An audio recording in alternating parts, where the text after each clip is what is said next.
ইন্নাল্লাযীনা ক্বালু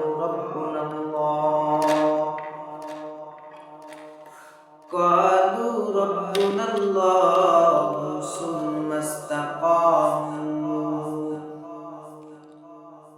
তাতানাজ্জালু আলাইহিমুল মালাঈকাতু আল্লা তাখাফু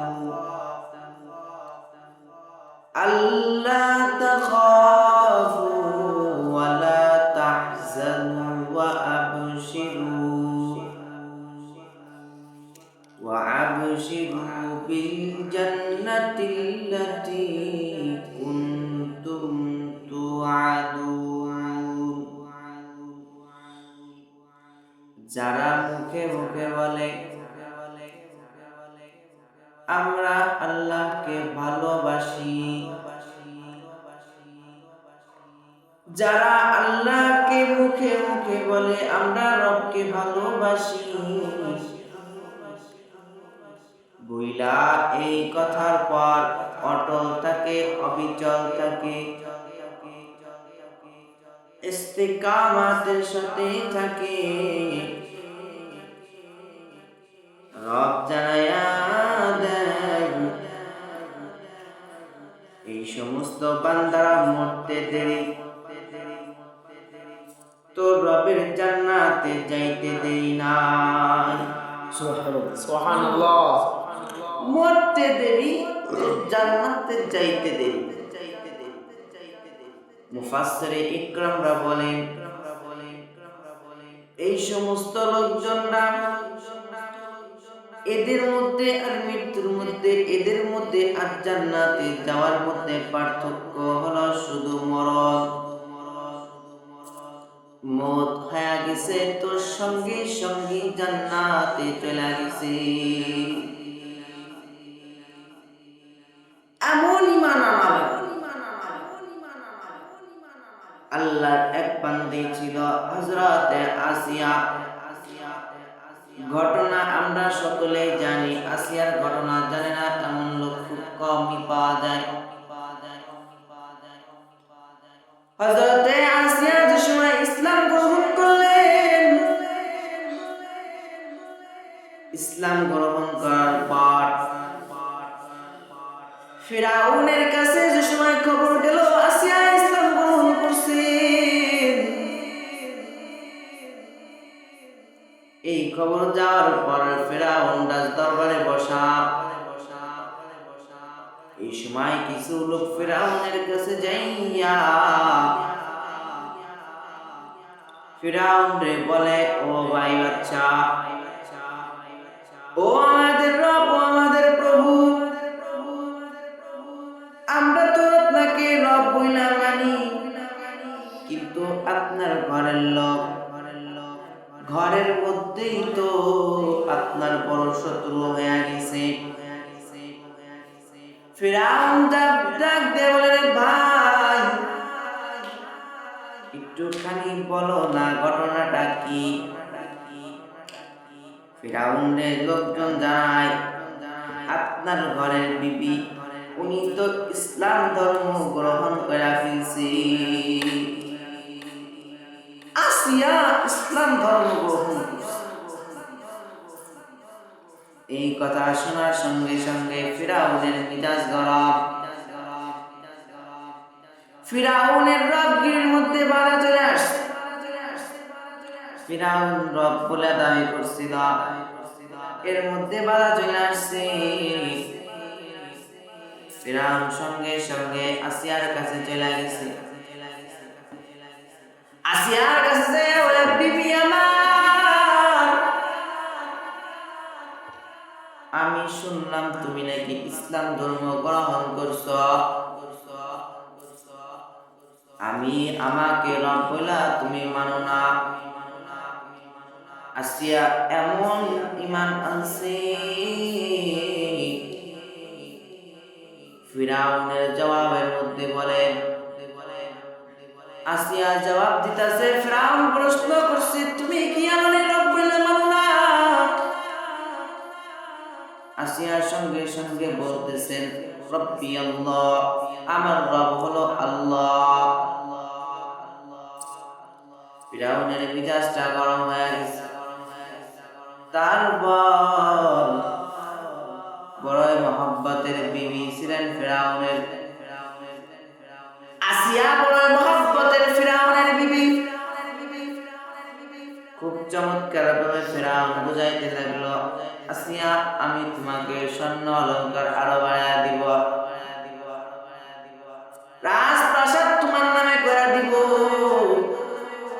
তুমি আমাকে রব বলে মানো। সম্পদের লোভ, টাকা পয়সার লোভ, অলংকারের লোভ দেখাইছে, কিন্তু আসিয়া তো জাবানে আল্লাহরে মানে নাই, অন্তর দিয়া আল্লাহরে মানছে, মুখে মুখে মানে নাই, অন্তর দিয়া আল্লাহরে মানছে। এমন ইমান আসিয়া আছে, টাকা পয়সার লোভ, সম্পদের লোভ, রাজপ্রাসাদের লোভ আসিয়া কি ইমান থেকে সরাইতে পারে না। এক পর্যায়ে ফিরাউন খুব রাগান্বিত হয়ে গেছে। ফিরাউন রেগে বলে, তোমাকে কিন্তু এবার শাস্তি দিব, আমাকে রব বলে মানো, শাস্তি দিলে দাও, আমি তোমার রব হিসাবে মানি না, কারণ আমার রব হলো আল্লাহ, আমার রব হলো রব্বি আল্লাহ, আমার রব হলো আল্লাহ।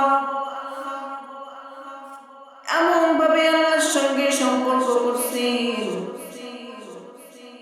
হযরতে আসিয়াকে ফিরাউন শাস্তি দিতে শুরু করলো। কি শাস্তি দিবে? প্রথমে প্রহরীদেরকে বলল, আসিয়াকে পেটের আঘাত করো, কারণ পেটের আঘাতের বাড়ি আসিয়া জীবনে খাই নাই। কেন খাই নাই? আসিয়া তো ছিল রাজ পরিবারের কন্যা, আগেও ছিল রাজ পরিবারের কন্যা, পরে হয়েছে রাজার সঙ্গে বিবাহ। জীবনে গালিচা ছাড়া আসিয়া পা দেয় নাই। সে আসিয়া আজকে রবকে আল্লাহর পরে ঈমান আনছে বইলা আসিয়া বেতের আঘাত খাইতে হইতাছে। আসিয়া বলে, তাতেও আমার সমস্যা নাই, আমি খাইতে রাজি। এমন গভীর সম্পর্ক করছে আল্লাহর সঙ্গে। বেতের আঘাত দেওয়া শুরু করছে ফিরাউনের লোকেরা। বেতের আঘাত দিতেছে তো আসিয়ার সঙ্গে আল্লাহর মহব্বতের বাড়ে যাইতেছে। এমন ভাবে আল্লাহর সঙ্গে মহব্বত বাড়তেছে। ফিরাউনের লোকেরা আঘাত করে আসিয়া আল্লাহ আল্লাহ বলে। ফিরাউনের লোকেরা আঘাত করে আর বলে, বলো তোমার রব বলে ফিরাউন। আসিয়া বলে, না, আমার রব হলো রব্বি আল্লাহ, আমার রব একমাত্র। এক পর্যায়ে ফিরাউন ধৈর্য হারা হয়ে গেছে। ধৈর্য হারা হইয়া ফিরাউন প্রহরীদেরকে আদেশ করলো, আসিয়াকে তোমরা ফাঁসি দিয়া দাও, ফাঁসির কাষ্টে আসিয়াকে তোমরা ঝুলাও। সঙ্গে সঙ্গে প্রহরীরা আসিয়াকে ফাঁসির কাষ্টে দেওয়ার জন্য রেডি হয়ে গেছে। আসিয়াকে নিয়ে যাওয়া হয়েছে যেখানে ফাঁসি দিবে সেইখানে। আসিয়াকে নিয়ে হাত পা বাইন্ধা রাখছে। এখন প্রহরীদেরকে ফিরাউন পাঠায় যে যাও যাও, যায়া আসিয়াকে বলো একবার আমি ফিরাউনকে আসিয়া কোন রব বইলা মাইনা নেয়। রব বইলা যদি একবার মাইনা নেয় তো আসিয়াকে আমি ছাড়া দেব। কিন্তু আসিয়া বলে, না না, আমার রব হলো রব্বি আল্লাহ, একমাত্র আল্লাহ। আসিয়া এত আঘাত করছে ফিরাউন, এত শাস্তি দিছে, তারপরে আল্লাহকে বলে নাই।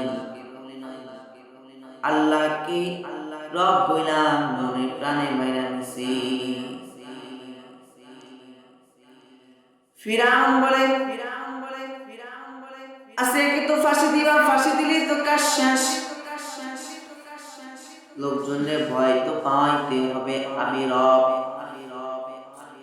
তো ফাঁসি দেওয়ার আগে জ্যান্ত থাকা অবস্থায় আসিয়ার গাড় থেকে চামড়াগুলো খসায় ফেল।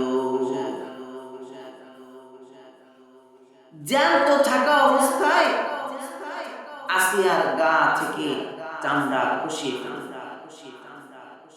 সাধারণভাবে দেখা যায় একটা পশু জবাই করার পর পশুটা ভালো করে মারা যায়, তারপরে তার গা থেকে চামড়া খসানো, চামড়া সুলা হয়। এমন পরীক্ষার মুখোমুখি আল্লাহ দাঁড় করিয়েছে, জীবিত থাকা অবস্থায় আসিয়ার গা থেকে চামড়া খসায় আদেশ ফিরাউন দিয়ে। কিন্তু আসিয়া, ফিরাউন তো আর জানে না আসিয়া সম্পর্ক করছে কার সাথে। ফিরাউন বলার সঙ্গে সঙ্গে প্রহরীরা রেডি হয়ে গেছে। আসিয়ার গা থেকে চামড়া খসাবে এমন একটা মুহূর্ত, এমন একটা সময় আসিয়ার চোখের পানি পড়তেছে, আসিয়ার চোখ দিয়ে পানি পড়তেছে, অশ্রু বাইরে হইতেছে। সবাই মনে মনে ভাবতেছে হয়তো আসিয়া এই মনে হয় স্বীকার করলো তার রব হলো ফিরাউন। কিন্তু না, আসিয়া বলে তাকায় লাভ নাই, আমি ফিরাউনের ভয়তে চোখ দিয়ে পানি ফেলতেছি না, আমার ইজ্জত অশ্রু ফিরাউনের ভয়তে বাইর হয় না, আমার এই অশ্রু বাইর হইতেছে একটা কথা মনে পড়ে গেছে তাই। তো কি মনে পড়ছে? আসিয়া চিৎকার দিয়ে বলে আল্লাহ, আমাকে তো তুমি খুব পরীক্ষা নিলা না, আমার দিলের একটা মাকসাদ হলো, আমার একটা আশা হলো,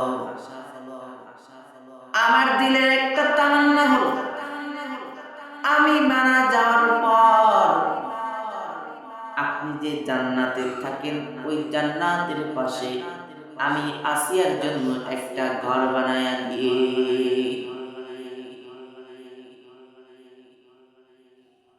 এই কথা বলার সঙ্গে সঙ্গে আল্লাহ পাক রব্বুল আলামিন জিবরাইল আমিনকে ডাক দিয়ে বলে, ও জিবরাইল,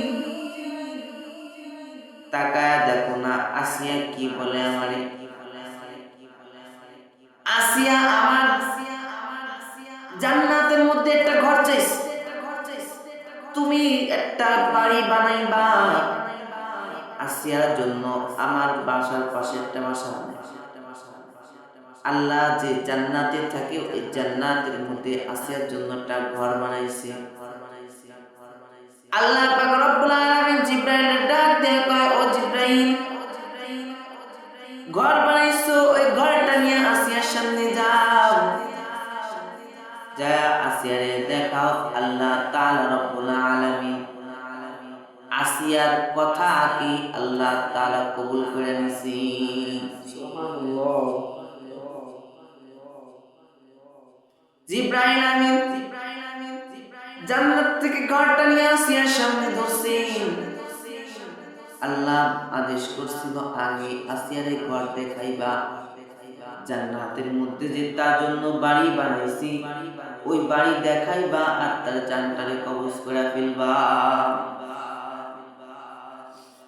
তো জিবরাইল আমিন আয়েশা দেখাইতেছে, আসিয়া তোমার জন্য আল্লাহ এই ঘর বানাইছে জান্নাত। আসিয়া দেখতে দেখতে মৃত্যুবরণ করছে, তারপরে ঈমান হারা হই না, ইস্তেকামাতের সাথে মৃত্যুর আগ পর্যন্ত এমন ঈমান আছে। ইন্নাল্লাযীনা ক্বালু রাব্বুনাল্লাহু সুম্মা ইসতাকামু, যারা আল্লাহকে মনে মনে ভালোবাসে, মুখে মুখে আল্লাহকে ভালোবাসে, অন্তরে আল্লাহকে ভালোবাসে, তাতানাজ্জালু আলাইহিমুল মালাইকাতু আল্লা তাখাফু, আল্লাহ বলে এদের কাছে একদল ফেরেশতা নাজিল হয় এদের কাছে একদল ফেরেশতা যায়, আল্লাহ তাখাফু ওয়া লা তাহজানু ওয়া আবশিরু বিল জান্নাতিল্লাতী কুনতুম তুআদুন। এদের কাছে এই ফেরেশতারা যায় সুসংবাদ শোনায়, আল্লাহ তোমার জন্য জান্নাতে ঘর বানাইছে। সুবহানাল্লাহ। এমন ঈমান আসিয়া আনসাররা আমাদের ঈমান আছে। আমাদের ঈমান তো মিনিটে মিনিটে যায়, সেকেন্ডে সেকেন্ডে আমাদের ঈমান চলে যায়। এই যে নির্বাচনের সময় চলতেছে, আমরা এমন মানুষ, আমাদের ঈমান কেমনে যায়? ভোট হলো আমাদের কাছে আমানত। এই ভোটটা হলো আমাদের কাছে একটা আমানত। কোন বান্দা যদি হাঁস পালন করে, হাঁস পালন করার পর 6 থেকে 7 মাস যাওয়ার পর হাঁসটার দাম হয় 1000 টাকা। কোন বান্দা যদি বকরি পালন করে, 1 বছর যাওয়ার পর বকরিটার দাম কমসে কম 10,000 টাকা হয়। কোন বান্দা যদি গাভী পালন করে, ওই গাভীর দাম বছর খানিক পর 1 থেকে 3 লাখ টাকা হয়। কিন্তু আমরা মানুষ এমন সস্তা, 5 বছর পর পর আমরা 500 টাকায় বিক্রি হয়ে যায়। ঠিক কিনা? নির্বাচনের সময় আসলে আমরা 500 টাকায় বিক্রি হয়ে যায়। কিন্তু আল্লাহ বলে না না, ও মানুষ, এই পশু পাখি দেখতেছো, এর চাইতে আমি তো তোমার দামি বানাইছিলাম। আসমান বানাইছি কুম ফায়াকুম বইলা, জমিন বানাইছি কুম ফায়াকুম বইলা, পাহাড় বানাইছি কুম ফায়াকুম বইলা। আমি আল্লাহ সব বানাইছি কুম ফায়াকুম বইলা। কিন্তু তোমারে বড় মহব্বত কইরা, বড় ভালোবাসা নিজের হাতে বানাইছিলাম। তুমি তো দামি পশু, বছর খানিক পর তার দাম বাড়ে, কিন্তু তোমার দাম বাড়ে না। 500 টাকায় তুমি বিক্রি হয়ে যাও। আফসোসের বিষয়।